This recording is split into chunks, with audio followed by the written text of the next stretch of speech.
Bonjour, moi je m'appelle Marc Sherwick Et moi, je m'appelle Laura Houghton. et aujourd'hui on va vous présenter à propos des traditions ukrainiennes des temps des fêtes. Alors, comme vous le savez, l'Ukraine c'est un grand pays où il y a, c'est un pays en Europe de l'Est, c'est un pays de culture slave. Alors, ils ont des traditions, souvent des traditions similaires comme aux pays autour, mais ils sont souvent différentes aussi. Et puisque l'Ukraine c'est un gros pays, les traditions peuvent aussi varier de région en région considérablement. Euh, L'Ukraine c'est un pays majoritairement chrétien orthodoxe. Alors, ça veut dire que ils utilisent le calendrier orthodoxe qui est de 13 jours en retard de notre calendrier. Alors, par exemple, la fête de Noël, pour nous, c'est le 7 janvier et non pas le 25 décembre. Alors, on célèbre les fêtes 13 jours plus tard. Ici, en parlant de Noël, voici des trucs qu'on fait pour Noël, ou pour la veille de Noël, qui s'appelle pour nous Svetý večer, ou Nuit Sainte, ou Nuit Sainte ou Veille Sainte. Alors, voici ce qu'un repas de Noël aurait l'air normalement. Là, dans le coin, il y a un didour, c'est comme un amas de blé pour symboliser les esprits des ancêtres. Il y a 12 repas pour symboliser les 12 apôtres de Jésus. Au milieu, là, il y a le kolach. C'est comme notre pain traditionnel.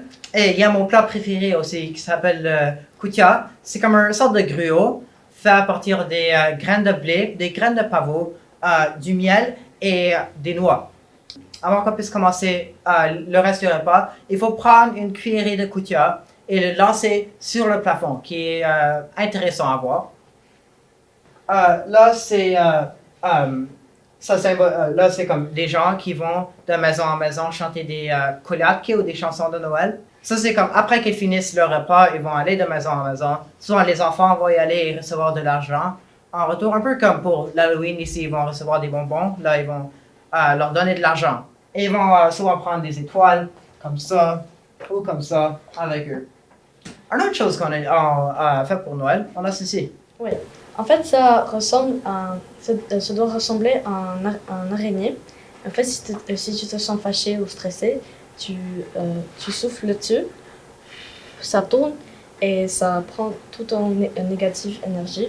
Et après, tu te sens moins stressé et fâché. Une autre fête qu'on a, ça s'appelle Malanka. On le fait pour le Nouvel An, qu'on célèbre le 14 janvier.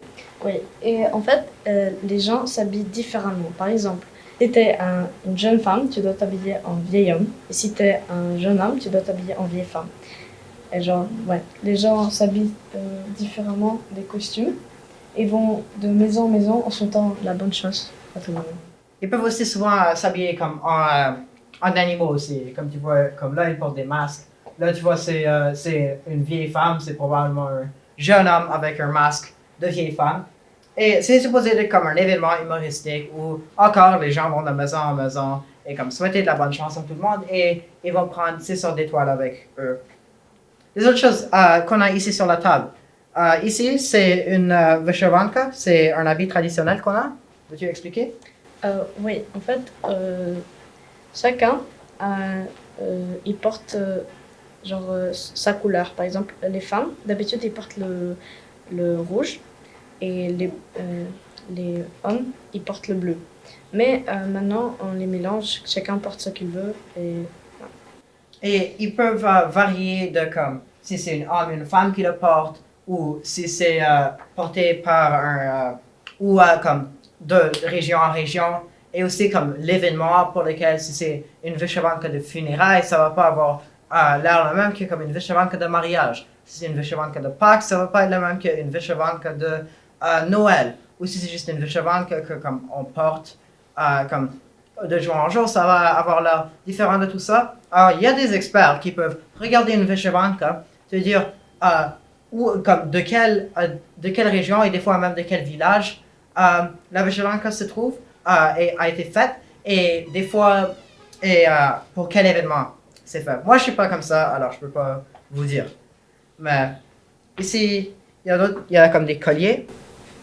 Oui, et par exemple, tous ces colliers, on peut les porter avec la vêcherangue, comme d'habitude. Il y a ça aussi qu'on porte sur la tête. C'est fait, d'habitude, c'est fait avec des plantes, avec des fleurs. Et aussi, il y a comme des trucs multicolores à côté. Ou parfois, ça peut être sans ça. Et c'est juste des plantes comme ça. Ici, il y a notre drapeau ukrainien. Je vais faire ça pour que vous pouvez mieux voir. Il y a, originalement, je pense, le bleu était supposé de symboliser l'eau et le jaune était supposé de symboliser le feu. Mais maintenant, ce qu'on peut voir, c'est que c'est le jaune, c'est comme les étendues comme de blé, et le bleu, c'est comme le ciel. Alors, c'est comme une représentation de l'Ukraine. Et aussi, au milieu, on peut voir comme le symbole national de l'Ukraine qui s'appelle le trezub ou trident. Et ça a été fait comme il y a des milliers d'années. On peut voir comme des pièces de monnaie avec ce symbole là-dessus. Et il y a des gens qui disent qu'on peut, dans le trezub, on peut lire le mot ukrainien vola, qui veut dire comme liberté. Alors là, on voit V, O, L et YA. C'est les 4 lettres pour le mot. Et ouais, ça c'était notre présentation sur les traditions des fêtes en Ukraine. Merci.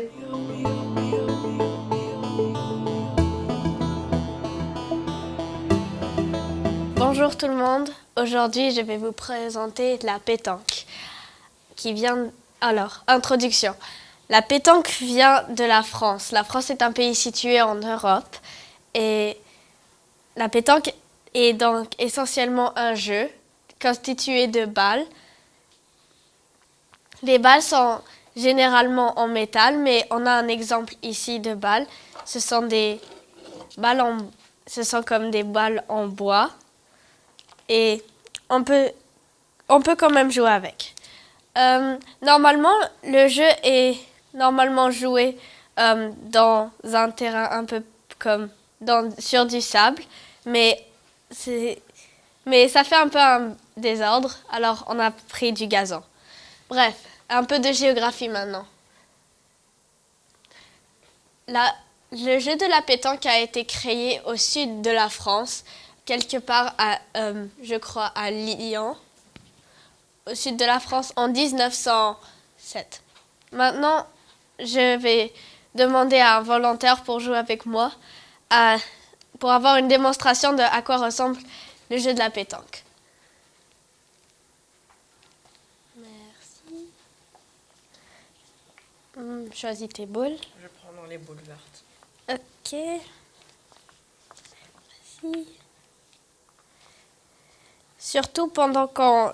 Donc le but du jeu, c'est essentiellement on doit lancer nos boules de façon délicate et le but est essentiellement d'être le plus près du cochonnet que possible.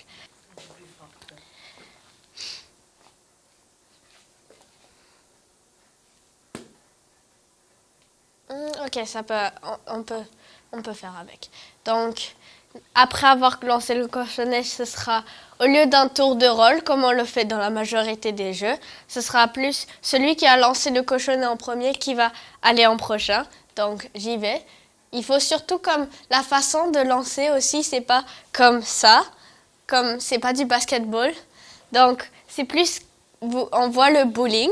Vous voyez le bowling, c'est comme un peu ça, sauf que ce serait un peu plus délicat et on fait un peu comme un poignet comme ça. Donc, je vais commencer. Ok, après c'est le prochain joueur.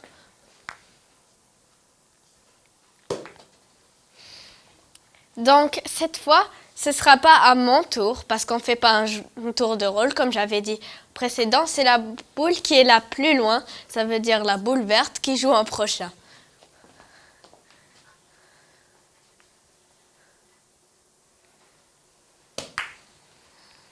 Il y a aussi un fait, c'est que oui, le joueur peut comme bousculer la balle, il peut comme pousser la balle, ça ne fera pas vraiment grand-chose. Donc maintenant, c'est le joueur B qui a sa boule le plus proche. Donc je vais lancer ma boule, puisqu'elle est assez loin, je crois. Bon, Ce sera encore à moi. Et maintenant, c'est au tour de joueur B.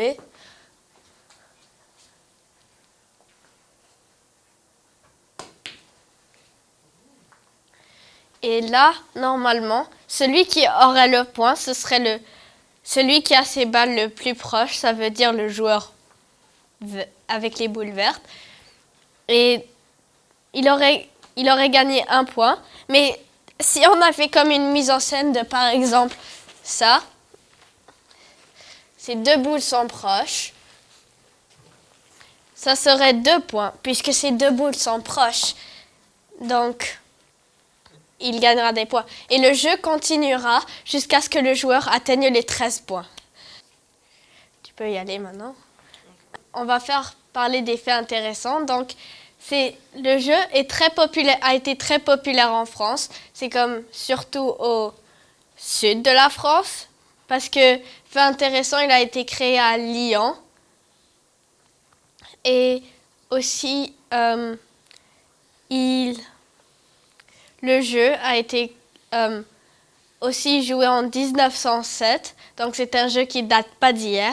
Mais les règles étaient ça a été beaucoup inspiré par un autre jeu.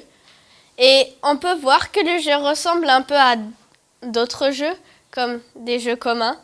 Il y a certains jeux qui sont communs avec ça, comme le land bowling. Si c'était vraiment comme un vrai jeu, et parfois quand il y a des boules qui sont en égalité, comme ici dans cette situation, comme faisons une mise en scène ici, s'il y avait 2 boules qui étaient en égalité, normalement on utiliserait une chose pour mesurer et on déterminerait qui serait le joueur qui a comme la boule le plus proche. Donc, dans cette situation, on peut le deviner.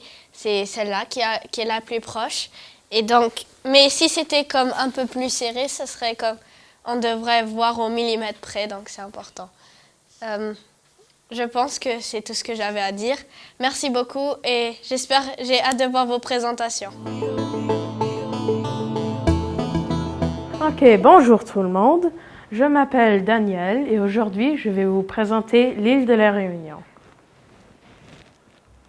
L'île de la Réunion est une petite île française située à la droite du Madagascar. La Réunion est remplie de différentes cultures diversifiées et beaucoup de bonne nourriture. Ok, en premier, je vais vous présenter des objets qui ont beaucoup à faire avec la Réunion. En deuxième, je vais vous présenter la culture de la Réunion et en dernier, la nourriture. D'abord, je vais commencer avec cet objet-là. Ça, c'est un bâton à pluie. D'abord, le bâton à pluie, c'est un instrument musical qui est normalement de 1 à 2 mètres de long, mais en ce cas, j'ai apporté un tout petit. Alors, le bâton de pluie, c'est une tube qui est très longue avec des billes en verre et des clous insérés là-dedans. Car j'ai une qui est si petite, je n'ai pas assez d'espace pour les clous. Normalement, quand tu le secoues et le verre frappe les clous, ça fait le bruit de la pluie. Mais, car il n'y a pas de clous dans celle-là, c'est juste un maraca glorifié. En deuxième, j'ai le pâte à piment. D'abord, le pâte à piment, c'est un condiment qui est très souvent utilisé dans les plats réunionnaises. Le pâte à piment est normalement fait de 1 à 3 différents types de piments compressés, comme tu les presses, puis après tu les mélanges comme avec un blender ou juste tu prends les piments compressés et tu les mets dans une petite boîte. Tu peux l'acheter à un magasin ou tu peux le faire toi-même. Le pâté à piment est très épicé. Des fois, c'est comme trop épicé pour moi. Je ne peux pas prendre tout l'épice. Maintenant, je vais vous montrer 2 tuiles décoratives réunionnaises. Avec il y a un margouillat là-dessus. D'abord, le margouillat, c'est un type de lézard souvent trouvé à La Réunion qui est très, très commun. N'importe où tu vas, comme dans les maisons, sur la rue, dehors, tu vas trouver des margouillats. Ils sont petits, de 3 à 4 pouces de long, et ils sont translucides, ce qui veut dire quand tu regardes, comme tu peux voir un peu à travers. C'est très cool, c'est bizarre. Normalement, quand tu vois comme une image d'un margouillat ou comme un margouillat en premier, c'est comme je peux voir ses organes. Mais quand tu deviens comme c'est partout, d'abord, tu deviens habitué très rapidement. Ils sont comme des moustiques et ils sont juste attachés à la lumière. S'il y avait 50 margouillats dans cette chambre, ils seront tous sur la télé, car lumière. Oui, ils sont très communs. Et comme les autres lézards, ils lâchent leur queue quand ils ont peur. Ça se détache complètement. La deuxième tuile, c'est une maison typique réunionnais. Le toit est fait en argile et sur la maison, on peut voir que c'est écrit Casmémé. Et en créole, ça traduit à la maison de maman. Avant que je vous présente cette petite arbre, je vais vous montrer les langues de la Réunion. D'abord, la Réunion parle français et anglais. Mais il y a certaines communautés à la Réunion qui viennent de partout dans le monde, comme énormément de différentes parts dans le monde, et ils parlent multiples langues. Il y a aussi une langue native à la Réunion qui s'appelle le créole. Le créole, c'est comme un mélange de anglais et de français, mais avec un tout petit peu de variation. Comme je parle créole, c'est me cause créole. Me en anglais, c'est moi. Cause, c'est un autre mot pour parler en français. Et créole, c'est le nom de la langue, ça ne change pas.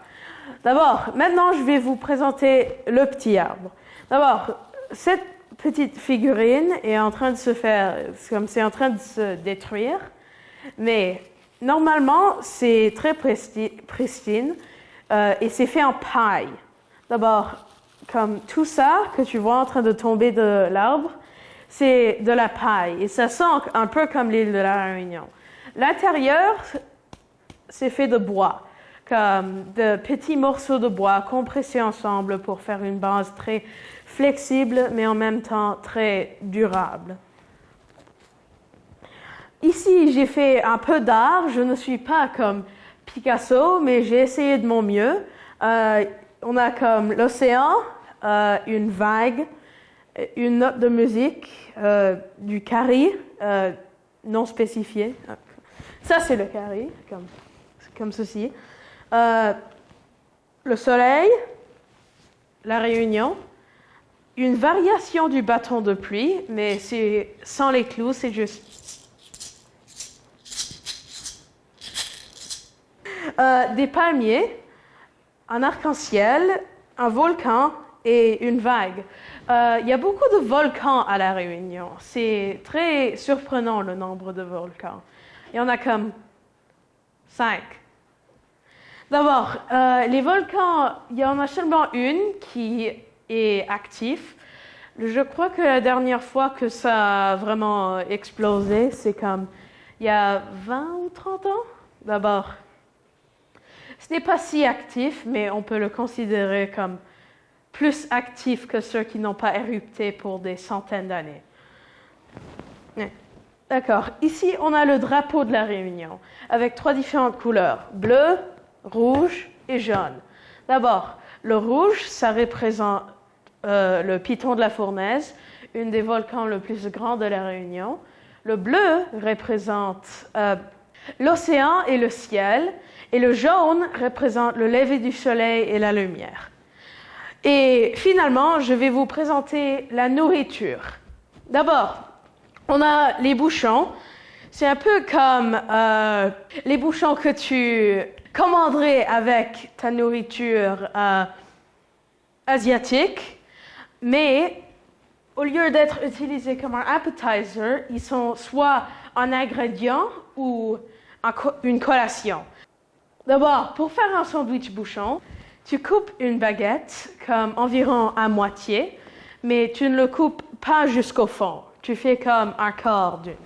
Tu remplis cette petite trou avec des bouchons du siave et des fois du fromage gratté et tu le mets dans le four. Et il y a aussi les samoussas. Les samoussas, normalement, ils viennent pas de la Réunion, mais car il y a si beaucoup de tourisme et de différentes cultures à la Réunion, les samoussas ont juste à la Réunion. D'abord, c'est devenu comme une partie de la culture avec des vendeurs de samoussas sur les rues.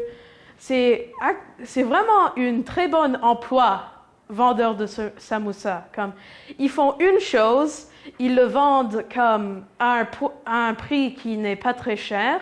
Ça ne coûte pas beaucoup à faire. Et tu en vends des centaines, même des milliers dans une journée. Et finalement, il y a le curry crevette et le rougail saucisse. Le curry crevette, c'est un plat réunionnais avec...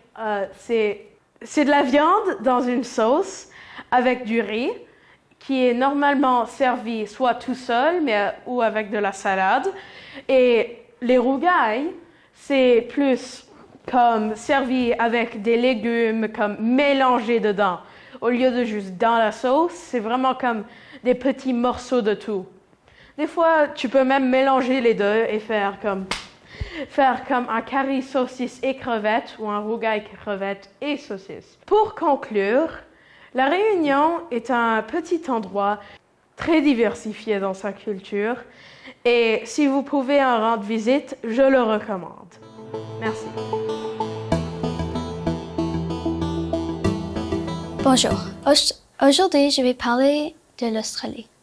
Je vais parler de la pays elle-même et de sa culture. L'Australie a été fondée le 1er janvier 1901 par Captain Arthur Phillip. L'Australie est le 6e plus grand pays du monde et elle a 25,74 millions d'habitants. Maintenant, je vais parler un peu de la nourriture, la culture. Je vais parler de comme les nourritures comme populaires et les nourritures vraiment aimées. Alors, la nourriture faite sur le barbecue comme l'anneau, les crevettes et le barramundi, ça c'est vraiment populaire. On a aussi le poulet au parmesan qui est un pièce de poulet avec du sauce de tomate et du fromage. Mais il y a des personnes qui aiment ajouter un peu plus d'ingrédients pour le rendre plus délicieux. On a le pavlova qui est un dessert, un meringue que tu peux mettre du crème fouettée et des fruits dessus. Je vais te montrer après. On a le Vegemite qui est un pâte tartiné que tu peux mettre sur ton toast ou comme sur un sandwich ou quelque chose. C'est un peu salé. Et on a les Tim Tams qui est un biscuit avec du chocolat et du crème. C'est vraiment bon. Tu peux pas juste faire l'anneau, les crevettes et le barramundi sur le barbecue. Tu peux aussi le faire dans le four et dans un poêle. Le Vegemite est très populaire car il était très utile pendant la Deuxième Guerre mondiale. Et les Tim Tams est vraiment aimé car c'est du chocolat, du crème, des biscuits. Qui n'aime pas ça? Alors, comme j'avais dit avant, je vais parler un peu plus du pavlova. Je vais te dire un peu comment le faire, mais plutôt juste comme les ingrédients. Alors, les ingrédients sont comme des œufs, le sel, le sucre, le fakir maïs, le vin à vinaigre blanc et l'extrait de vanille. Alors, je vais vous montrer comment en préparer. Alors, je vais mettre des fruits dessus, comme des fraises.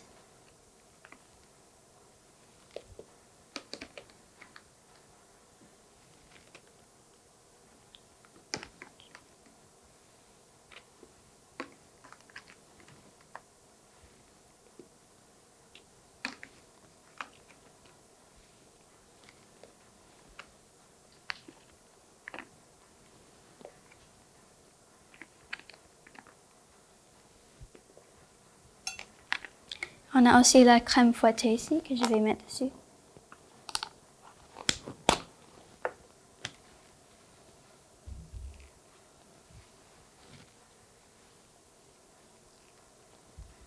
Tu peux aussi mettre des autres choses dessus, comme avec raisin, mais comme ça c'est comme juste ce qui est recommandé.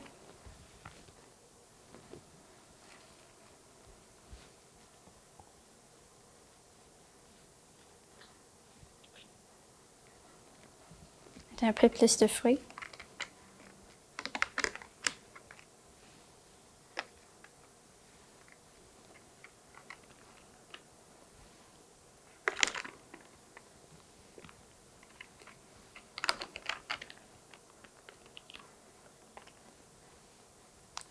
Et voilà, un très bon pavlova.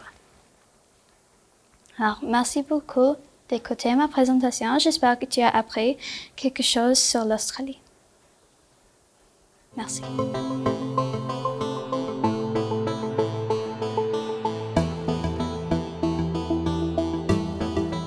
Bonjour.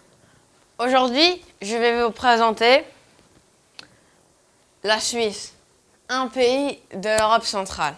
Mais plus précisément, je vais vous présenter les plats suisses, comme par exemple la raclette et le chocolat.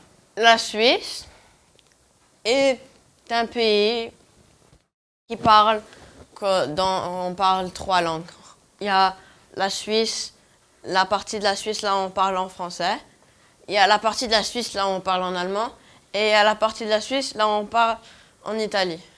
En rouge, c'est en français, en vert, c'est allemand, et en bleu, c'est en italien. Et les parties ici, c'est une autre langue qu'on parle qui s'appelle le romanche, mais qui est moins parlée. Parlons maintenant plus nourriture. Alors, la raclette, originellement, est appelée fromage rôti à l'époque. Donc, basiquement, c'est du fromage que tu fais rôtir et que tu le mets sur des pommes de terre comme ça, mais coupées bien sûr. Alors, la raclette est très facile à cuisiner et ça dépend aussi des saveurs que vous voulez mettre. Comme par exemple, on peut mettre n'importe quelle sorte de fromage, dépendant de vos préférences. Aussi, on peut mettre comme par exemple de la dinde ou si les gens préfèrent de la charcuterie. Les accompagnements pourraient utiliser des oignons, des tomates ou des cornichons. Alors, maintenant, je vais vous montrer comment on prépare une raclette. C'est quoi les différentes parties de la machine et aussi comment on réussit bien sa raclette aussi. Ça, c'est important. Alors, la raclette, la machine à raclette, elle est composée de 2 fours essentiels. Il y a le four qui se trouve en haut et il y a aussi le four qui se trouve en bas, là où on fait cuire, rôtir le fromage et la viande, bien sûr, qui est à l'intérieur. Et en haut, on peut faire aussi comme plus rôtir la viande que le fromage. Donc, après qu'on a mis le fromage et notre viande qu'on a choisie à l'intérieur du four qui se trouve au milieu, et on doit attendre comme une petite dizaine de minutes. Et après, normalement, le fromage devrait être moelleux comme ça et avec la viande qui est un peu rougie. Cet objet sert à retirer le fromage sans qu'on ait besoin d'abîmer la petite casserole avec une fourchette, comme par exemple comme ça. Ouais.